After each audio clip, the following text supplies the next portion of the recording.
Today on the Stay at Home Chef, I'm showing you how to make simple sweet potato soup. This sweet potato soup recipe is really simple and easy to make. It has garlic and ginger to add some bold flavors, and boy is it a heartwarming and healthy soup. Start by pouring 1 tablespoon of extra virgin olive oil into a large pot over medium-high heat, and then we'll add in 1 white diced onion and start to saute this until it's softened, which will take about 5 to 7 minutes. Then we'll add in about 3 cloves of minced garlic and 2 tablespoons of freshly grated ginger.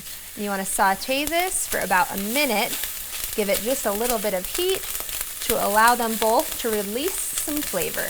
Then we'll add in 2 pounds of diced sweet potatoes, half a teaspoon of salt, 1/4 teaspoon of white pepper so we don't have those little black flakes, and 4 cups of vegetable broth.